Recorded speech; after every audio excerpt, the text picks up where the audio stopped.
బాబాయ్ మీరు రాజధాని ప్రాంతంలో నివాసం ఉంటున్నారు కదా! అయితే రాజధానికి సంబంధించి చాలామంది రైతులు భూములు ఇచ్చారు.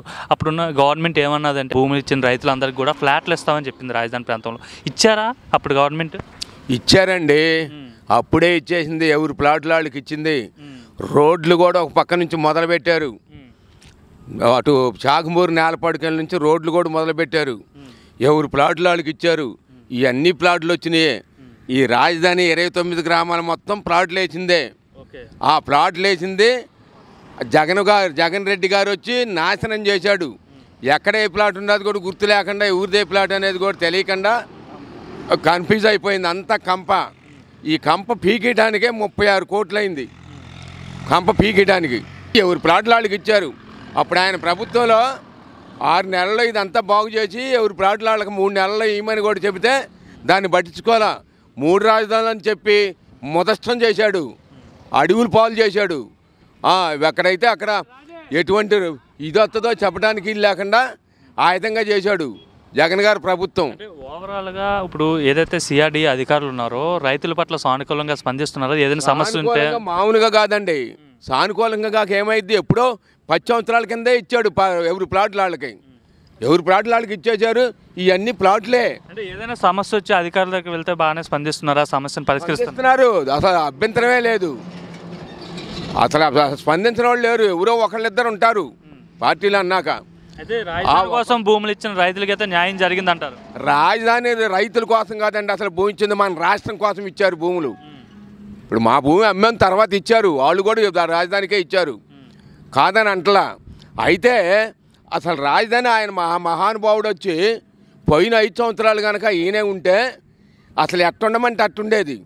కానీ ఆయన నమ్మకుండా మరి ఆయన ఏదో చేస్తాడని చెప్పి నమ్మి వేసినందుకు మరి ఎంత మోసమో జరిగింది. జరగటానికి ఇదంతా దేశం అంతా తెలిసిందే. ఈ రాష్ట్రం మొత్తం తెలిసిందే. ఎందుకంటే ఒక ఓటేయడానికి ఇతర దేశాల నుంచి వచ్చి 5 లక్షలు ఖర్చు పెట్టుకొని 4-5 లక్షలు ఖర్చు పెట్టుకొని చంద్రబాబుని జైలు వేసినందుకు మరి అంతా ఇదే వచ్చారో మరి చదువుకున్న వాళ్ళు మీలాంటి వాళ్ళు ఎక్కడి నుంచి వచ్చి ఓట్లు వేశారో ఎందుకు ఈ రాష్ట్రం పాడైపోయేది. ఈ దెబ్బగానికి వచ్చినట్టయితే బొచ్చ పట్టుకొని పోవాల్సి వచ్చేది. కూలీలు ఎట్లా నాశనం అయ్యారో, పనులు లేక ఇసుక లేక నానా బీభత్సంగా ఇసుక పోవాల్సిన కాడకు పోయి నానా బీభత్సంగా కూలి లేక ఏమి లేక ఇప్పుడు కనీసం 30 దాటి మీద పడింది. ఇది ఈ విధంగా కంప పెంచడానికి 30 పనుల మీద రంగులే కావచ్చు, కట్టుబడి వాళ్ళే కావచ్చు, దేని మీద అయినా సరే ప్రతి పని లేకుండా కూలోళ్ళు అల్లాడిపోయి అలవాటు చచ్చే కాడకి వచ్చింది. మీరైతే ఇక్కడ ఉన్న రాజధాని రైతులైతే చాలా రాజధాని కోసం అయితే భూములు త్యాగం చేశారు.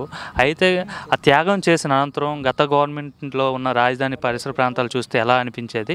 ఇప్పుడు ఈ 10 నెలలు ఉన్న రాజధాని చూస్తే ఏమనిపిస్తుంది? 10 నెలల్లో ఇంకొక వ్యక్తి కనుక వచ్చినట్లయితే అసలు ఎక్కడున్నా కానీ ఏమున్నా కానీ ఏం చేసేవాళ్ళు కాదు. ఈ 10 నెలల్లో 2 సంవత్సరాలు చేసినా చేయలేడు ఇంకొకడైతే. ఈ మహానుభావుడు వచ్చి ఈ మహానుభావుడు అవసరం అయ్యాడు కనుక కేంద్రానికి కూడా ఈ 3 కూటమి కలిసి మరి చక్కగా చేస్తున్నారు.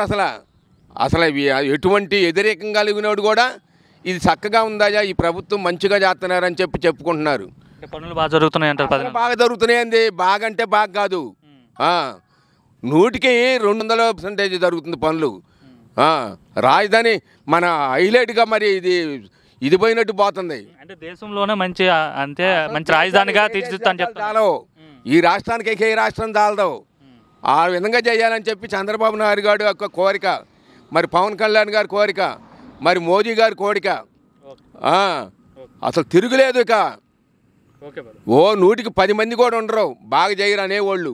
వాళ్ళ పిచ్చి కనుక పిచ్చి మాటలు మాట్లాడతారు కానీ అసలు ఎదురుగా మాట్లాడేవాళ్ళు లేరు వ్యతిరేకంగా. బాబా మీ పేరండి? ప్రసాదరావు గారు. ఇప్పుడు రాజధాని ప్రాంతంలో ఉన్న రైతులు రాజధాని కోసం భూములు ఇచ్చారు కదా. భూములు ఇచ్చేటప్పుడు అప్పుడున్న ప్రభుత్వం ఏం చెప్పిందంటే ఫ్లాట్లు ఇస్తామని చెప్పింది రాజధాని కోసం రైతులకి. సో ఇచ్చారా ఫ్లాట్లు? ఇచ్చారు రైతులకి? ఇచ్చారు సార్, ఫ్లాట్లు ఇచ్చారు.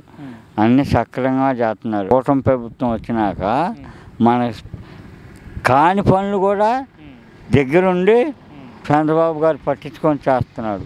అంటే భూములు ఇచ్చిన రైతులకు ఏవైతే హామీలు ఇచ్చారో హామీలన్నీ నెరవేరుస్తున్నారా? నెరవేరుస్తున్నాడు. రైతులకు ఏవైతే హామీలు ఇచ్చాడో ఆ మొత్తం నెరవేరుస్తున్నాడు. కౌలు కావచ్చు, ఫ్లాట్ల విషయంలో కావచ్చు, అన్నీ మొత్తం నెరవేరుస్తున్నాడు. బాగుంది. ప్రభుత్వం వచ్చిన తర్వాత పరిపాలన బాగుంది. కూటమి ప్రభుత్వం అంటే అసలు ఎదురు లేకుండా జరుగుతున్నాయి ఎలా ఉంది అభివృద్ధి ఎలా ఉంది ఇప్పుడు రాజధాని ప్రాంతం పనులు ఎలా జరుగుతున్నాయి అంటారు? పనులు అంటే ఇప్పుడు మొదలుపెట్టింది ఇప్పుడే కదా, ఇంకా ఉండాలిగా టైం. గత 5 ఏళ్ళు ఎలా ఉండేది రాజధాని? 5 ఏళ్ళు కంప పెంచి తిరగాది కాకుండా చేశాడుగా. నానా బీపచ్చని రోడ్లు, అసలు ఈ రోడ్డు చూడలాను ఎట్టుండేది, కంప అటు కంప ఇటు కంప పెరిగి. ఇప్పుడు వచ్చి రాజధాని ప్రాంతంలో ఇక్కడ వచ్చి ఇలా కూర్చున్నారు, అప్పుడు ఇలా కూర్చోడం అయ్యేది వచ్చి అసలు అటు కూర్చుంటాం సార్. కంప అయితే ఏ పుల్లులు వస్తాయో, పాములు వస్తాయో, జేరుపోతులు వస్తాయో అనే భయం కదా. అంటే ఇప్పుడైతే బాగా పనులు జరుగుతున్నాయి అంటారు. 36 కోట్లు ఖర్చు పెట్టి కంప బిగించాడు మహానుభావుడు. ఎక్కడ ఇది ఎటు పెట్టి చూసామనుకో మొత్తం ఇంగ్లీష్ కంప. ఇలా ఎటు చూసామనుకో ఈ అపార్ట్మెంట్లు ఇవన్నీ అసలు ఆగపడ్డాయి అట్ట అప్పుడు. ఇవాళ ఇక్కడే ఉన్నాయి అన్నట్టుండయి. చూడు, అంటే ఇంతకుముందు అవన్నీ బిల్డింగ్లన్నీ కనిపించేవి కాదు, పడాయండి. కంప వెలిగితే అట్టా పడుతుంది. గేదెలు తిరిగి అన్ని నానా బీపత్యంగా ఉందాయా అది. అంటే అతను ఇప్పుడు రైతులకి అయితే న్యాయం చేశాడంటారు. ఎవరు? చంద్రబాబు. రైతులకి న్యాయం చేశాడు, కూలి వాళ్ళకి న్యాయం చేస్తున్నాడు, 5,000 ఇస్తున్నాడు పనులు లేని వాళ్ళకి. ఏ మాటకు ఆ మాట మంచి పనులు చేస్తున్నాడు. ఓకే.